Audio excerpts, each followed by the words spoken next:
Une belle histoire. Et nous sommes avec Colette. Colette, bonjour, bienvenue. Bonjour Colette. Bonjour. Alors, vous allez nous raconter une histoire incroyable, un vrai miracle. Et ce miracle s'appelle Chippy. Alors, c'est une petite chatte que vous avez retrouvée au bout de 16 ans. Alors d'abord, racontez-nous comment, en l'an 2000, votre Chippy a disparu. Alors, comment elle a disparu? Malheureusement, c'était sur la route des vacances. Oui. Donc, à l'époque, je partais en vacances dans l'Ardèche. J'habitais dans l'Isère à l'époque. Et puis, août 2000, en août 2000, donc je partais en vacances, comme beaucoup de gens, au mois d'août. Oui. Et donc, j'avais dans la voiture, Chippy et puis un autre chat. Et puis, un bébé de 3 mois. Voilà. Le bébé qui a 6 ans maintenant. Oui. Voilà. Et puis, comme tout le monde, à un moment donné, il a fallu s'arrêter pour donner à boire un petit peu et puis souffler un petit peu. Et puis, avec malheureusement un concours de circonstances, j'avais sorti les 2 paniers de transport des chats. Et à un moment donné, Chippy, elle a voulu passer sous la voiture, et puis le chat, elle est passée, mais bien sûr, le panier, il est resté coincé. Et puis, malheureusement, elle a pris peur, et puis comme elle était en laisse attachée au panier, elle a cassé la laisse, elle est partie. Elle est partie. Voilà, elle s'est enfuie. Et là, plus de nouvelles. Et là, plus de nouvelles. Et là, voilà. Donc, j'ai retourné tout le coin, parce que c'était en fait dans un petit bois. Oui. C'était pas sur l'autoroute, je précise, on s'était arrêté dans un petit village. Je saurais pas vous donner le nom parce que Oui, c'était il y a 16 ans, de ma mémoire. Oui. Voilà. Et puis voilà, donc plus de Chippy, on est revenu plusieurs fois. Bien sûr, désespéré, quoi. Pour moi, je m'accrochais à l'idée que le chat était tatoué, donc obligatoirement quelqu'un allait l'a retrouvé. Voilà. Excusez-moi, j'ai un chat dans la gorge. Mais vous en avez auprès de vous maintenant aussi. Voilà. Alors, elle était tatouée, mais alors le problème du tatouage, ça c'est vraiment un problème. Au bout de 16 ans, le tatouage était un petit peu illisible, bien sûr. Voilà. Et ça n'a pas été vraiment une mince affaire pour vous retrouver, vous. Comment ça s'est passé? Comment elle a été retrouvée, Chippy? Alors en fait, il s'est passé que, moi d'après ce qu'on m'a dit, une dame l'aurait retrouvée errante dans un village qui s'appelle, par hasard, Saint-Restitut, dans la Drôme. Oui. Oui. Coïncidence. Ça s'invente pas, bien sûr. Voilà, exactement. Et cette dame, donc, elle a trouvé ce chat errant, elle l'a emmené chez un vétérinaire. Donc, je tire un coup de chapeau, en passant, je me permets de tirer un coup de chapeau quand même au vétérinaire, parce que cette dame l'avait emmené pour la faire euthanasier. Oui. Donc, le vétérinaire, qui n'est pas un adepte de la piqûre, apparemment, oui. A refusé de l'euthanasier parce que son état de santé ne justifiait pas l'acte. Oui. Même si aujourd'hui elle est aveugle, mais bon, sinon, voilà. La saison, oui. Voilà. D'ailleurs, le vétérinaire, en estimation comme ça, il lui avait donné entre 6 ans et 8 ans. Pour vous dire qu'elle n'était pas dans un état de santé là-bas. Oui, mais c'est vrai qu'il y a des vieux chats qui ont l'air de jeunes chats. Même nous, au vétérinaire, on est très étonnés. Oui, tout à fait. Et puis, de là, le vétérinaire a contacté une association dans la Drôme qui, je peux citer, oui, allez-y. SOS Animaux en détresse. Oui. Et qui ont pris le Chippy. Voilà. Une équipe qui est comment dirais-je, spécialisée pour la recherche de maîtres sur Internet. Oui. Et puis, ça s'est mis en place comme ça, quoi. Il vient... Mais alors, comment ils ont fait? Parce que, en 16 ans, d'abord, vous avez déménagé. Donc oui, déjà, oui, bien sûr. Ensuite, le tatouage était un peu illisible. Voilà. Alors, comment ils ont fait? Alors, le tatouage était en partie illisible. Ce qui s'est passé, ils ont essayé plusieurs combinaisons. Oui, c'est vrai, c'est ce qu'on fait. Voilà. Et le hasard a fait que, et la chance en même temps, a fait que, une combinaison les a amenés, en fait, à mon nom, bien sûr. Et à mon ancienne adresse, à l'époque, j'habitais donc dans l'Isère. Oui. Voilà. Donc, et aujourd'hui, vous êtes où? Moi, j'habite en Bourgogne maintenant. Ah oui, ça n'a rien à voir. Voilà. À côté de Chalon-sur-Saône, entre Chalon-sur-Saône et Mâcon. En gros, voilà. Oui. Et donc, recherche sur les réseaux sociaux, ils m'ont heureusement, merci les réseaux sociaux.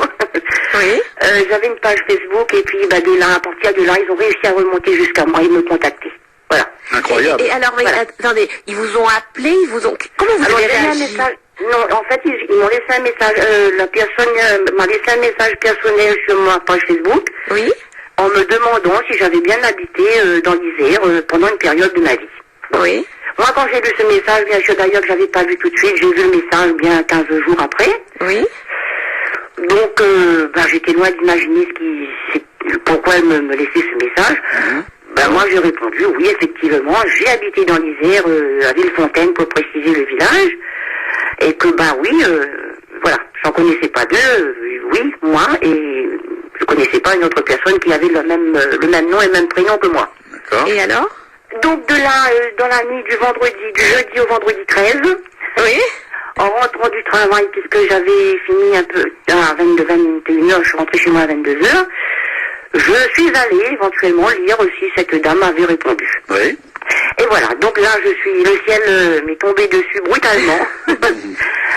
Parce qu'en lisant son message, donc elle me disait qu'ils avaient retrouvé une minette donc à sa restitue dans la Drôme. Et que, après avoir fait maintes et maintes combinaisons, il y a une combinaison qui les a menés donc à mon nom. Oui. Et là, à Villefontaine, donc dans l'Isère, et là, elle me donnait mon ancienne adresse. Et oui. Donc là, déjà, c'est... Ouais, voilà. vous étiez sûr que c'était... Les doutes, voilà. Et puis, je lis la suite du message, et là, je lis, sur le fichier national, le chat répond au nom de Chippy. Imaginez Oh mon Dieu. ma surprise. Oh là là. 16 ans après, quand même. Hein. Alors comment vous l'avez récupéré? Pardon? Comment vous l'avez récupéré? Parce que vous n'êtes pas Donc, dans la du coup, Drôme. ce chat a été confié à une famille d'accueil dans la Drôme. Oui. Donc ça s'est passé, bon, confirmation, parce que moi j'avais encore toutes les photos et les papiers, le carnet de vaccination et tout ça. Oui. C'est à croire que quelque part au fond de moi je savais que... Hein, C'est fou parce que d'habitude, on garde pas, enfin surtout quand Moi, on j'avais- déménage, on garde pas ces vieux papiers. Hein. bah non, voilà, moi j'avais une pochette parce que je suis une grande amoureuse des chats. Donc je garde en principe, j'avais gardé tous les papiers, Oui. les moindres documents. Et donc, voilà, échange de photos et tout, vérification du numéro de tatouage sur le certificat que j'avais moi. Oui. Et puis, Donc vendredi 13, confirmation que c'était bien mon chat. et là, vous avez fait Et là les centaines de kilomètres pour aller Voilà. la récupérer, c'est ça? Donc là, moi, je suis partie de Louan, de Sornay, là où j'habite. J'ai fait le dimanche, donc j'ai fait 600 km aller-retour pour aller chercher ma Chippy. Alors Colette, racontez-nous les retrouvailles. Comment ça s'est passé? Elle vous a reconnu? Écoutez, les retrouvailles d'abord. Bien sûr, moi j'étais émue. J'étais sur. Moi, j'ai du mal à réaliser même maintenant 8 jours après du coup, puisque c'était dimanche dernier. Oui. Voilà, vous arrivez, votre chat, votre animal que vous avez aimé, que vous l'avez pas revu, que vous ne pensiez même plus Mais revoir 16 années après. C'est choc. fort. Voilà, c'est un choc. Vous avez du mal en fait à réaliser ce qui Bien se sûr. passe, quoi. Mais Voilà. elle a quel âge aujourd'hui? Elle a 18 ans. 18 ans. Ah, 18 ans. D'accord. Et alors, qu'est-ce qu'elle a fait quand elle vous a vu? Est-ce qu'elle vous a reconnu ou elle s'est Écoutez, laissée... après moi je l'ai prise dans mes bras, elle n'a pas Ouais. été opposante. Mais c'est vrai que moi d'après la famille d'accueil, la dame donc me disait qu'elle était très câline. Donc je l'ai prise dans mes bras, elle n'a pas eu d'opposition, D'accord. rien. Alors on peut imaginer. Mhm. Par contre, dès le soir arrivé chez moi, bon bien sûr, il a fallu un petit moment d'adaptation. Normal. Elle est aveugle maintenant, hein. Ah oui, d'accord. Oui. Maintenant, oui, 18 ans, voilà. Ah oui, ça commence Ah à... bah oui, c'est une... oui, voilà. oui, Mais c'est- écoutez, Colette, merci en tout cas pour cette merci, histoire. et on souhaite vraiment une longue vie à votre Chippy en votre compagnie. Hein. Elle a 18 ans, mais vous savez, j'ai lu récemment qu'un chat était mort la semaine dernière à 30 ans. Oula, vous vous rendez compte? Donc je pense, Colette, que là, gardez-la bien, hein, Oui. faut pas qu'elle se sauve, mais je pense qu'elle a pu se sauver là, mais gardez-la bien encore pendant, allez, 12 ans. Voilà, en tout cas c'est une belle histoire.